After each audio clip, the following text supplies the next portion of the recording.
कल राज्यसभा के सांसद राजद कोटि से थे आईडी सिंह की ईडी सिंह हैं, उनको ईडी वाले ने गिरफ्तार कर लिया। ये राजद से आते थे। होना चाहिए, मेरा परिजन हो या किसी का परिजन हो, अगर अपराध किया तो उसको सज़ा होनी चाहिए। अगर घोटाला किया तो उसको उसकी गिरफ्तारी अवश्य होनी चाहिए। मैं इस बात का समर्थन करता हूँ। लेकिन हम चूँकि राजनीति शास्त्र से जुड़े हुए व्यक्ति हैं, हमको थोड़ा थोड़ा राजनीति करने का थोड़ा थोड़ा राजनीतिक अनुभव होता है। अभी लालू प्रसाद यादव जी की छोटी बेटी रोहिणी आचार्य जी ट्वीट पर ट्वीट कर रही है।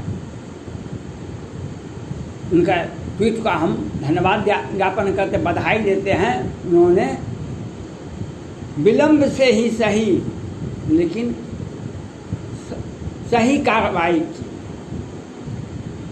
विगत 5 वर्षों से माननीय पूर्व मुख्यमंत्री लालू प्रसाद यादव जी का परिवार तंग और तबाह है। वे जेल में थे, घर का मुखिया थे, इतना। और प्रत्येक दिन राज्यसभा सांसद और पूर्व उप मुख्यमंत्री सुशील कुमार मोदी जी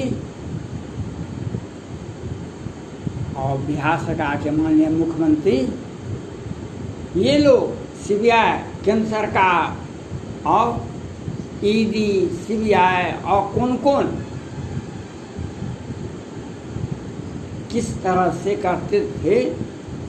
वो बेचारे बीमार थे, लेकिन सीबीआई से एक आवेदन पहुंच जाता है। सीबीआई के माध्यम से वे गेस्ट हाउस में रहे हैं, वे जेल में नहीं रहे हैं, उनको सजा बाकी है। मैंने इन प्रकार प्रत्येक दिन हिंदू जब सुबह रात का सोया हुआ उठता है, सुबह में भगवान का नाम लेता है। मुसलमान अगर उठते हैं सुबह में तो अल्लाह का नाम लेते हैं। क्रिश्चियन अगर उठता है जीसस क्राइस्ट का नाम लेता है। यानी सभी अपने अपने भगवान, अपने अपने धर्म का सुमिरन करता है। लेकिन नीतीश कुमार जी और सुशील मोदी जी अगर सुबह सुबह उठते थे, लालू प्रसाद यादव जी का नाम लेकर उठते बैठे थे। लेकिन रोहिणी आचार्य लालू यादव की छोटी बेटी है, आधुनिकतम शिक्षा है, उन्होंने ट्वीट का जवाब ट्वीट से दे रहे हैं जिसमें सच्चाई है। ये लोग भयभीत होकर के एक बदले की कार्रवाई से, इसमें जदयू भी है, भाजपा भी है और केंद्र सरकार और बिहार सरकार सभी मिला हुआ है, जो राजद के सांसद को घोटाला में, अभी नहीं बिहार सरकार में राजद की सरकार है, नहीं केंद्र में कांग्रेस की सरकार है, कब घोटाला हुआ था, आज क्या गिरफ्तारी हुई थी। पहले मालूम नहीं था ईडी वाले को। ईडी वाले का तो इतिहास जानते हैं। सुशांत सिंह राजपूत केस में 15-16 करोड़ रुपया का हेरा फेरी का आरोप सुशांत सिंह राजपूत के पिताजी लगाए थे। जया शाह ने 10 करोड़ टका सुशांत सिंह राजपूत के केस से ट्रांसफ़र किए थे। लेकिन ईडी वाले आज तक एक शब्द भी नहीं बोले कि कितना रुपया रिया चक्रवर्ती निकाली, कितना जया शाह निकाले, उसका रुपया किस किस अकाउंट में गया। ईडी वाले आज तक नहीं बता पाए। ये वही ईडी वाले हैं।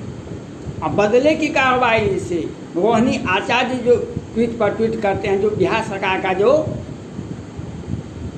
ये कोरोना महामारी में बदनुमा दाग है, उसको उजागर कर रही है।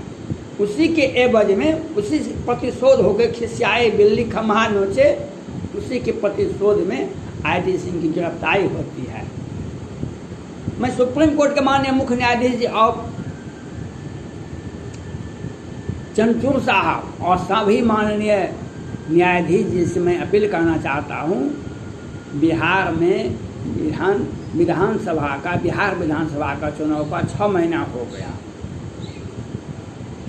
2020 के ही लास्ट में चुनाव हुआ था, लेकिन 30 विधानसभा चुनाव का मतगणना में हेराफेरी के विरोध में पटना उच्च न्यायालय में याचिकाएं दायर की गई। वह पटना उच्च न्यायालय में आज तक उसकी सुनवाई की तारीख तय नहीं की गई है। बिहार का और पटना हाईकोर्ट का ये परंपरा है, अगर किसी विधानसभा चुनाव में हेराफेरी होता है तो अगले विधानसभा चुनाव के तक उसका मामला चलते रहता है,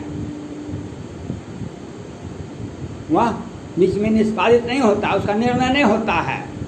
ये बिहार सरकार ये अपना साजिश रचती है, अपने सरकारी वकील जैसे भी हो। लेकिन मैं सुप्रीम कोर्ट के माननीय मुख्य न्यायाधीश जी से अपील करना चाहता हूँ, आपने कुछ ही दिन पहले टिप्पणी की थी, झूठे और पुराने मुकदमे को फंसा करके सुप्रीम कोर्ट का समय को बर्बाद किया था। ये एक सोची समझी साजिश है, ये आपने सत्य कहा, ये एक सोची समझी साजिश है। उसमें 60% केस सुप्रीम कोर्ट में जाता है, वह बिहार से ही झूठा मुकदमा, दिमाग गड़बड़ाने वाला असली मुकदमे को छुपा के रखा जाता है।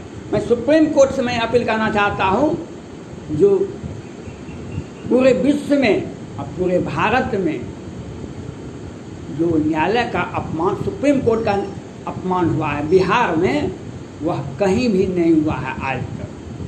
सुप्रीम कोर्ट ने ही संज्ञान लिए थे 2 वर्ष पहले 2019 में मुजफ्फरपुर बालिका गृह कांड में 11 बच्चे की हत्या होती है, 34 के साथ बलात्कार होता है, और कहीं भी किसी भी मीडिया में, अखबार में नहीं आता है कि किसी अंतर्राष्ट्रीय मीडिया और कौन मीडिया ने इस बात को पकड़ा।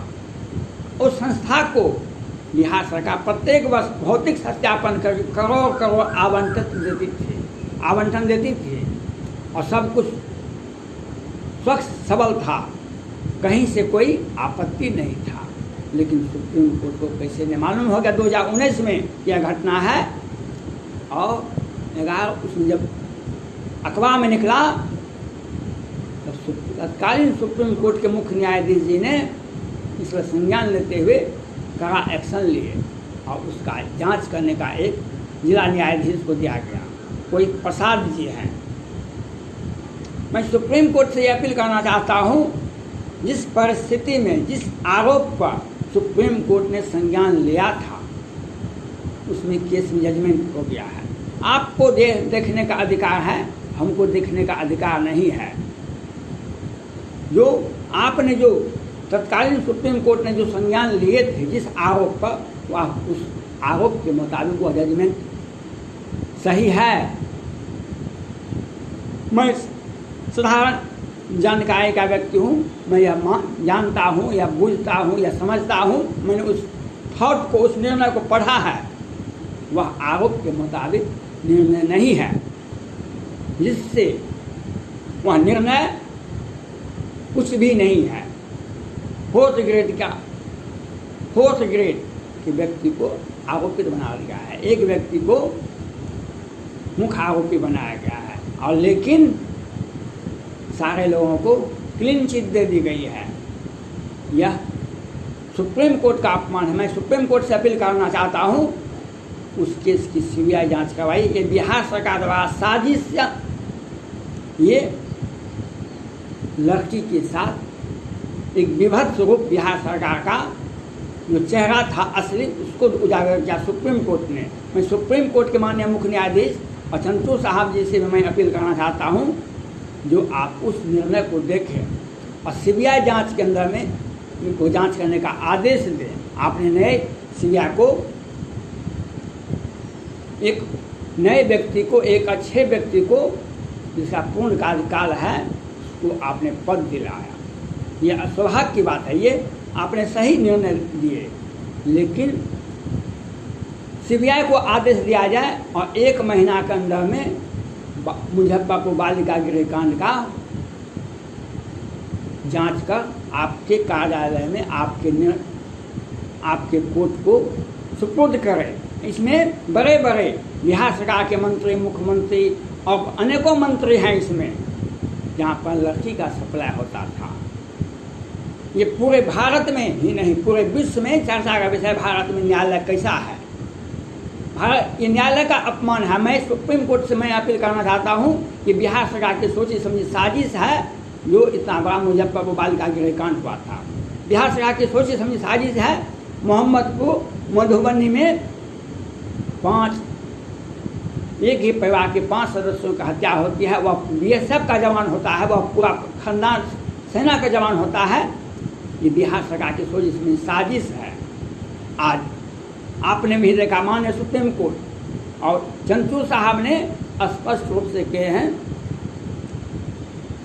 जो राष्ट्रीय मुद्दे को देखेंगे। बिहार की गंगा जी में, बिहार में गंगा जी बीचों बीच पटना बक्सर होते हुए बहती है।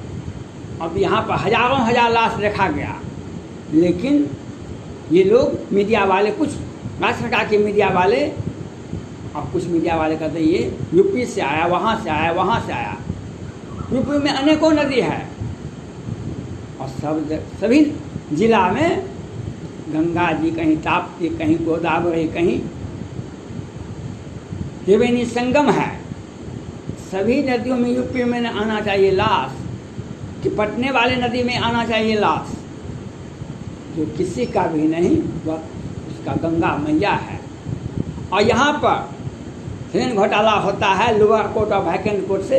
जब पकड़ाया घोटाला तो बिहार सरकार कहते हैं हमने घोटाला पकड़ाया, हम इसकी जांच करवाते हैं, और वह जांच को रख दिया और लोअर कोर्ट और वैकेंट कोर्ट से इसका बड़े आरोपी को जमानत दिलवा दिया गया। और तत्कालीन पटना हाई कोर्ट के वरीय न्यायाधीश राजेश कुमार जी, जिन्होंने सुप्रीम कोर्ट, राष्ट्रपति भवन और प्रधानमंत्री कार्यालय को इसकी विधिवत सूचना दे करके मीडिया में इस बात को रख दिए, मैं उनको धन्यवाद देना चाहता हूँ। आप सुप्रीम कोर्ट के मुख्य न्यायाधीश, जिसमें अपील है बिहार सरकार एक सोची समझी साजिश के तहत सुप्रीम कोर्ट का अपमान कर रही है। बिहार सरकार एक सोची समझी घोटाला था घोटाला। आज क्या 1000 करोड़ घोटाला, वेंटिलेटर घोटाला, ऑक्सीजन घोटाला, दवा घोटाला और हर जिला में वेंटिलेटर घोटाला। बिहार सरकार ने कहा 209 वेंटिलेटर खरीदा गया है। मैं जानना चाहता हूँ कि 209 वेंटिलेटर आपने बिहार सरकार ने किस साल के बजट में खरीदा, उसका कीमत क्या था और वह क्यों रखा गया है। और अब बिहार सरकार फैसला किया है प्राइवेट हॉस्पिटल को दे देंगे। पहले खरीदे, उसमें कमीशन आ गया 1000 करोड़, अब फिर उसको बेच देंगे, फिर 1000 करोड़ आ जाएगा। मैं सुप्रीम कोर्ट के मुख्य न्यायाधीश से अपील करना चाहता हूँ, माननीय मुख्यमंत्री नीतीश कुमार जी के और उनके परिजन और स्वास्थ्य मंत्री मंगल पांडे जी के और उनके परिजन सबों का अकाउंट को देखा जाए, जो इनके अकाउंट में कहाँ कहाँ क्या 1000 करोड़ रुपया है। और तो और वेंटिलेटर घोटाला और ऑक्सीजन घोटाला, और तो और पारस हॉस्पिटल में जो महिलाएं 50 वर्ष की लगभग महिलाएं जाती है इलाज करवाने, कोरोना पॉजिटिव होता है और उसके साथ रेप होता है। उसकी 30 वर्षीय लड़की अपील करती है, पुलिस कहते कल ठीक होता है, जांच करते हैं और परसों वह मर जाती है। ये बिहार सरकार की सोची समझी साजिश है। मैं सुप्रीम कोर्ट से मैं अपील करना चाहता हूँ, आप बिहार पर ध्यान दें। फौजी परिवार की हत्या घोटाला, वेंटिलेटर घोटाला और मुजफ्फरपुर बालिका गृह कांड, और किसी ने आवाज़ उठाया तो अजय सिंह की जैसे गिरफ्तारी होती है, इसके लिए हम आपसे अपील करें, आप इसमें संज्ञान लें। धन्यवाद।